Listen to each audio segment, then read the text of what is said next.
예배 드리는 모든 이들에게 하나님의 은혜와 사랑이 함께하기를 바랍니다. 바울의 인생은 아름답지 않았습니다.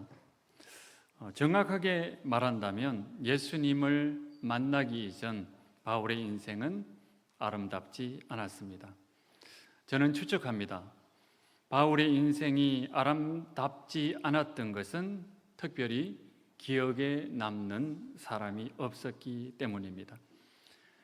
왜 사도 바울 인생에 있어서 특별히 기억에 남는 사람이 없었을까요? 그는 능력이 출중했기 때문입니다. 능력이 출중한 것이 꼭 좋은 것은 아닌 것 같습니다.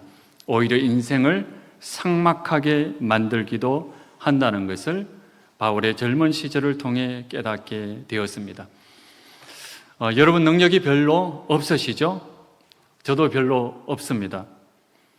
그러나 우리가 이것을 한탄할 것이 아니라 오히려 감사해야 합니다. 능력이 없으면 사람을 만날 수 있기 때문입니다. 다른 사람의 도움을 받을 수 있고 오히려 감사할 수 있습니다. 사람의 고마움을 깨닫고 그 고마움을 깨닫는 순간 인생은 아름다워집니다. 능력이 별로 없다고 생각한다면 그것을 한탄하지 말고 하나님께 하나님의 사랑, 하나님께서 보내주시는 사람의 고마움을 맛볼 수 있도록 도와주십시오. 하나님께 기도하면 우리 인생이 아름다워질 수 있습니다. 제 청소년 시절에 아버지가 파산을 해서 공장에서 일을 해야 했습니다. 너무 공부가 하고 싶었습니다. 대학교라고 하는 곳에 가고 싶었습니다. 저는 이것을 하나님께서 주신 마음이라고 생각했습니다. 학원에 다니려고 하면 밤에 일을 해야 됩니다. 밤을 새워 일을 해야 됩니다. 무조건 학원에 등록했습니다. 그리고 밤에 일을 했습니다. 늘 잠이 부족했습니다. 그러나 그 현장 가운데 형이 하나 있었습니다. 밤이 되면 형은 제 대신에 일을 해주고 몰래 잠을 재워줬습니다. 저는 공장 한 구석에 한두 시간씩 잠을 자고 일어나 아침 7시가 되면 다시 씻고 학원에 가는 그런 생활을 할 수 있었습니다.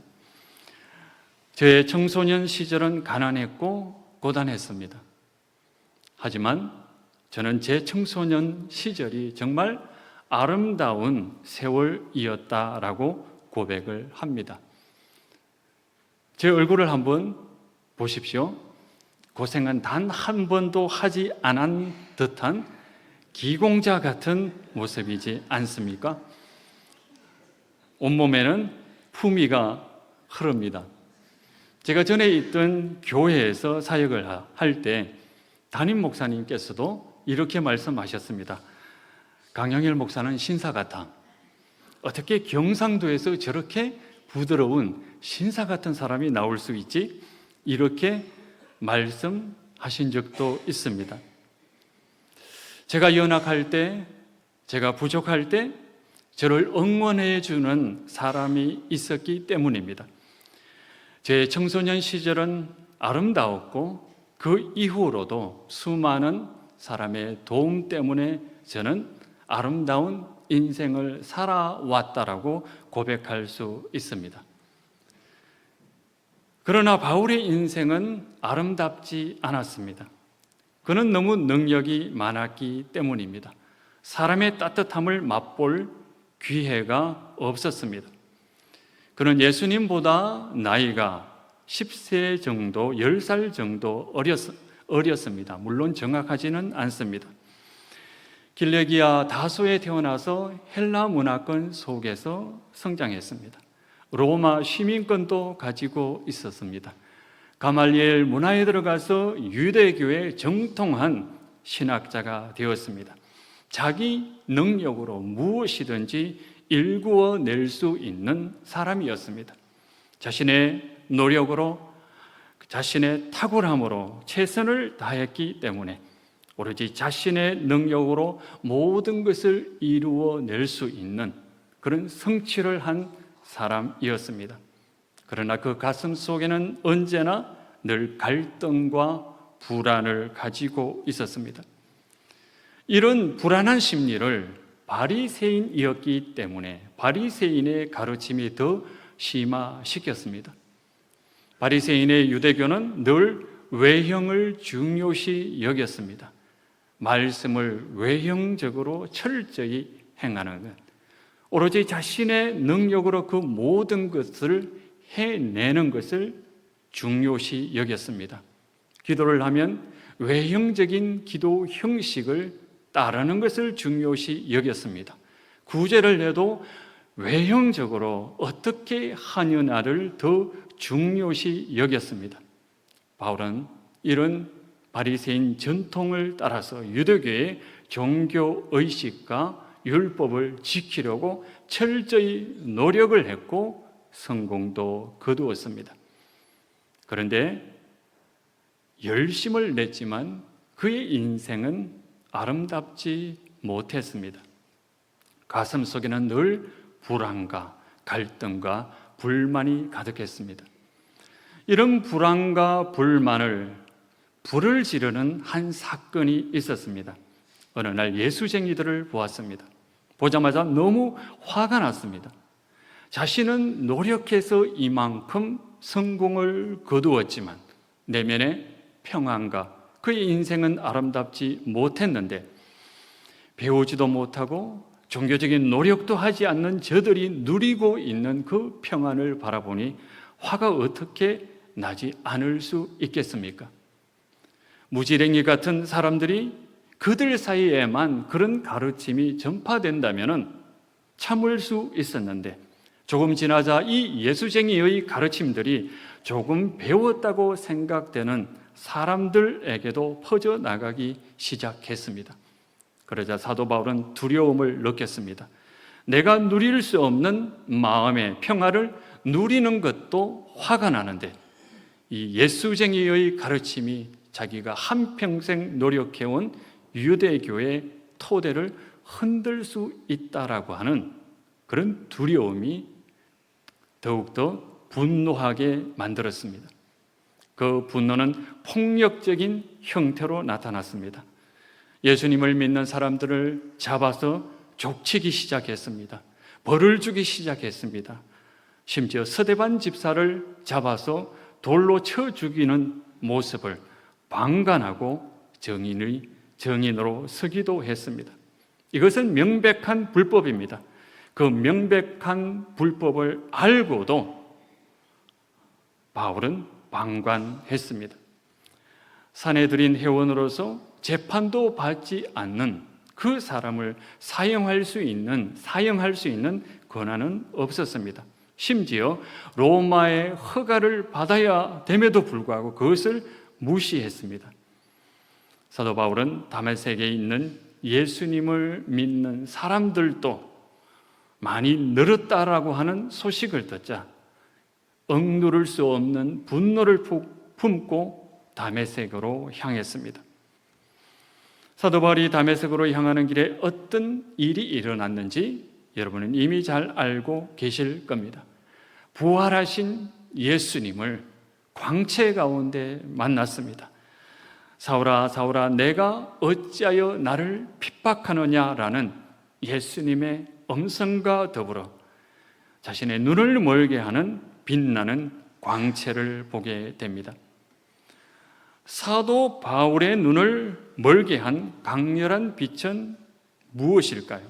그것은 인생을 아름답게 하는 것은 자기 능력으로 성취한 것이 아니라 타인의 배려와 도움을 기꺼이 받아들이는 것이라는 것을 깨닫게 됩니다.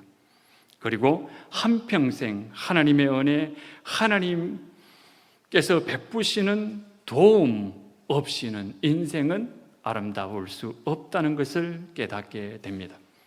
그래서 사도 바울은 이 사건으로 인해서 예수 그리스도의 종이 되기를 결단합니다.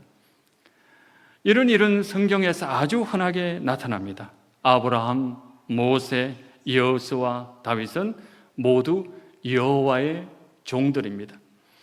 하나같이 자신을 하나님의 종이라고 생각했습니다. 강요에 의한 것이 아니라 자발적으로 나는 하나님의 종으로서 하나님께서 시키시는 일은 무엇이든지 기쁘고 즐거운 마음으로 하겠습니다. 이렇게 고백한 사람들이었습니다. 사도 바울은 바로 자기 자신이 그 전통을 이어받아 예수 그리스도의 종이 되기를 선언했습니다. 사도 바울이 로마에 있는 성도들에게 편지를 쓰면서 자기 자신을 소개합니다. 자신은 예수 그리스도의 종이라고. 종이라고 하는 것은 힘과 폭력에 의해서 신분이 낮아진 것을 말합니다. 그러나 사도 바울과 구약 성경에 나타나 있는 많은 여호와의 종들은 자발적으로 하나님의 그 크신 은혜 앞에 무릎을 주아리고 그 크신 은혜를 받았기 때문에 종이 된 것입니다. 도대체 사도 바울은 어떤 큰 은혜를 받았기 때문에 종이 되겠다고 자발적으로 했을까요? 그것은 로마서 3장 24절에 나와 있습니다. 로마서 3장 24절을 우리 함께 읽겠습니다. 그리스도 예수 안에 있는 속량으로 말미암아 하나님의 은혜로 값없이 의롭다 하심을 얻은 자 되었느니라. 하나님께서 우리에게 큰 은혜를 주셨는데 값없이 주셨다라고 합니다. 하나님의 은혜를 공짜로 선물로 받았다라고 하는 겁니다.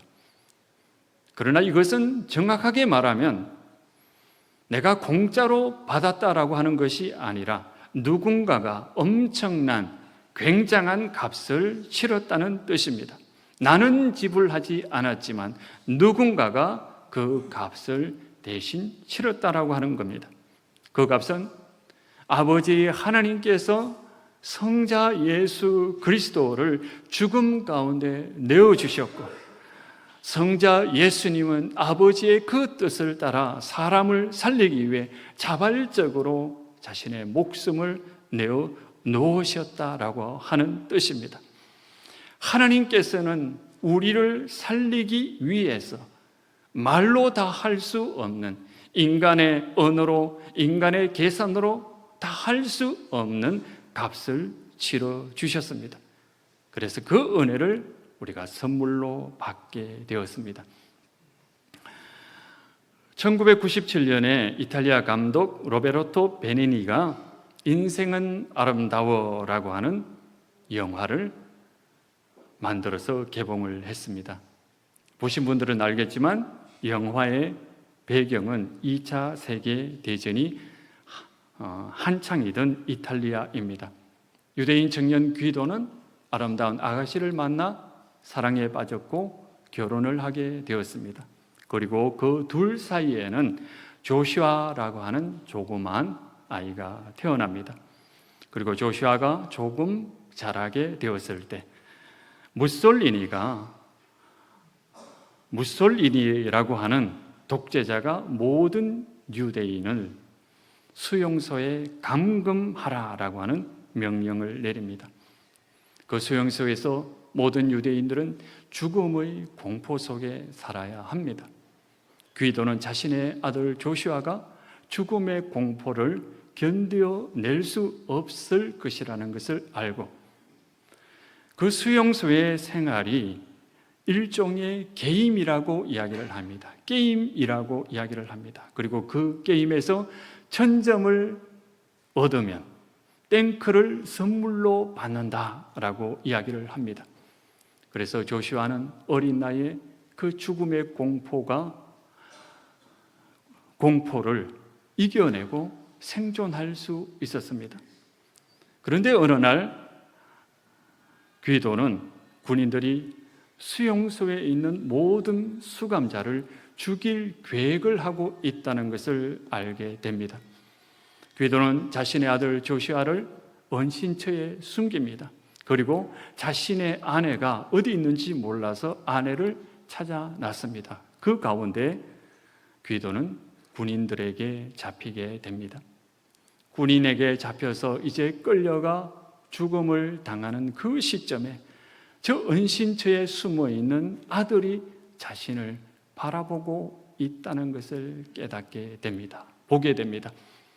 그러자 기도는 자신의 아들이 죽음의 공포에 빠지지 않도록, 그것이 마치 장난인 것처럼, 게임의 한 종류인 것처럼 우스꽝스러운 몸짓을 하면서 군인들에게 끌려갑니다. 그리고 잠시 후 한 발의 총성이 들립니다. 아버지를 잃은 조슈아는 그날 밤 홀로 지냈습니다. 그리고 그 다음날 어머니를 만나고 극적으로 연합군이 들어오면서 살아남게 됩니다.